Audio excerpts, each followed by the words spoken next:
Seletividade alimentar. Autistas têm seletividade alimentar em sua grande maioria. E às vezes a pessoa autista ela tem seletividade alimentar e ela nem sabe que tem seletividade alimentar porque ela tem aquela imagem da criança que não come nada ou coisas muito específicas. Mas a seletividade alimentar, ela vai além disso. A seletividade alimentar, nós temos, por quê? Por 3 fatores. A parte neurológica, temos as sensoriais e de comportamento. E como é que a gente pode explicar a seletividade alimentar no autismo? Por que ela é tão frequente? Porque a gente tem uma percepção diferente das sensações. Então, falando na parte neurológica, nós podemos enfrentar hiper ou hiperestímulos pelas conexões neurais que nós temos, que está principalmente localizada no córtex insular. Então, essas informações, quando você se depara com uma comida, você vai ativar todos os seus sentidos. A comida, ela é um dos momentos mais estimulantes na vida do ser humano.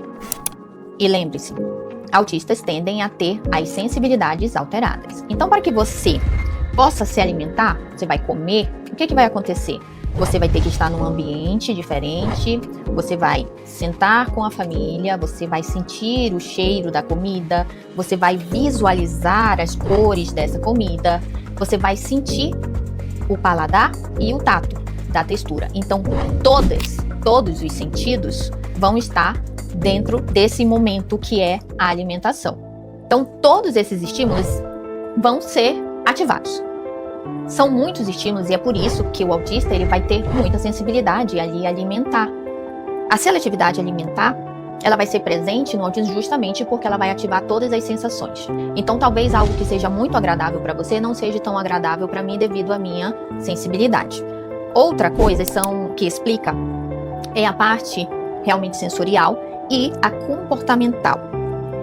O que acontece comportamental que faz com que esse autista possa ter a seletividade alimentar? Má experiências. Então, você ter tido uma má experiência com alguma comida, ou com a textura, ou com o cheiro, ou com a apresentação dela, ou alguma lembrança que não foi tão agradável, o seu cérebro ele vai associar que aquele alimento não é tão bom para você devido a uma má experiência. Então, nós temos 3 fatores. A parte neurológica, a parte sensorial, que também está associada à neurológica, e a de comportamentos, que é a sua experiência anteriores àqueles alimentos. E é por isso que a gente tem que ter um cuidado muito importante quando se trata de seletividade alimentar. Porque a seletividade alimentar no autismo ela é grave. Ela é grave porque ela vai trazer déficits nutricionais. E é aí a importância de um diagnóstico. Por que a pessoa não come tal coisa? Normalmente a gente vai ser taxada, é fresca, não come qualquer coisa, que adulto chato, que separa a comidinha, né, Ju? Que separa, assim, as verdurinhas no prato. Então, por que essa pessoa faz isso? Por que ela tem essa seletividade alimentar? Você tem que identificar. Isso gera déficit nutricional nesse paciente. É muito comum que quando você, como profissional de saúde, vai solicitar exames coleta de exame para identificar quais são esses déficits nutricionais, essa pessoa vai apresentar os principais que eu vou ler aqui para vocês. Baixa do magnésio, a vitamina B12, a vitamina D, ferro, vitamina C. E tudo isso vai afetar diretamente o desempenho e a qualidade de vida desse paciente. Eu vou trazer uma pessoa bem especial para falar isso com vocês, que é a doutora Nath. A doutora Natália ela vai falar sobre déficits nutricionais, quais são as principais técnicas, o que tem que fazer. Ela é especialista nessa área, então agora a gente vai falar muito resumidamente sobre isso. Sendo assim, esse também se torna um benefício de você ter o seu diagnóstico. É o quê? É você saber que você, como uma pessoa autista, precisa ter um acompanhamento nutricional. Você precisa realmente saber quais são os déficits nutricionais que você tem, através de exames, obviamente, não é chegar, ele é autista, vai tomar magnésio, ferro. Não é isso. É você realmente fazer uma investigação adequada, personalizada para você, e identificar quais são os déficits nutricionais e aí fazer a reposição desse déficit nutricional e junto com uma nutricionista trabalhar como pode ser minimizado a seletividade alimentar. E como é que a gente pode trabalhar a seletividade alimentar no paciente, além de colocar, né, ou acrescentar esses nutrientes? Por quê? Eu vejo muita gente que tem os déficits alimentares, mas elas querem só medicações ou suplementos. E não é assim que funciona. Não é só medicação ou só suplemento. Você também tem que saber se alimentar.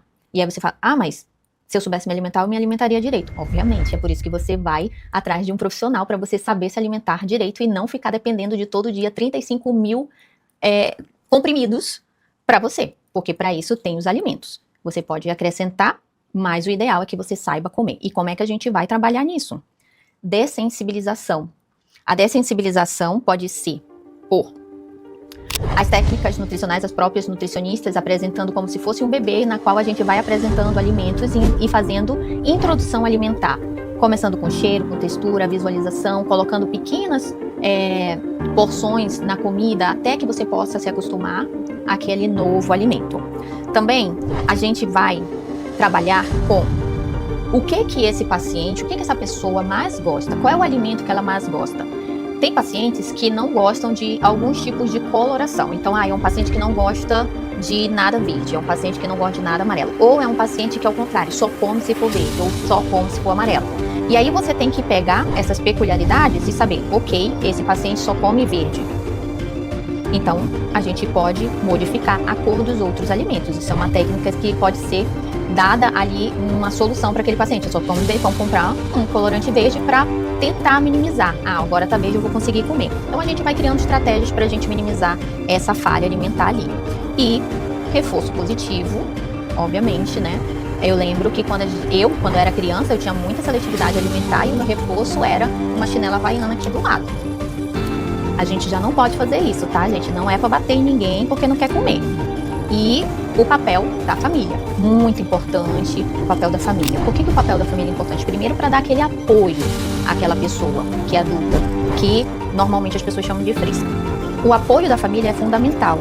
Palavras positivas, entender por que aquela pessoa não come tal alimento, aquele alimento traz algum tipo de prejuízo para ela, ou simplesmente é a parte sensorial que ela não gosta, mas também tentar ajustar a alimentação. Então, é uma pessoa que tem que se sentar à mesa com os outros indivíduos da família e ter mais ou menos a mesma alimentação, porque é muito difícil todo mundo comer uma coisa e você comer outra. Então, ter esse cuidado familiar também é muito importante. Então, essas foram algumas dicas, um pouco para que você entenda o que é a seletividade alimentar dentro do autismo, tanto em criança quanto em adulto, porque não é só a criança que tem a sensibilidade ou a seletividade alimentar, adultos também, e o mais comum é que adultos tenham padrões de repetição alimentar. Então, quando ele come uma comida, ele vai querer aquela comida por muito tempo, repetitivamente, porque aquela comida ele sabe que é boa e agradável e isso não vai mudar no paladar dele.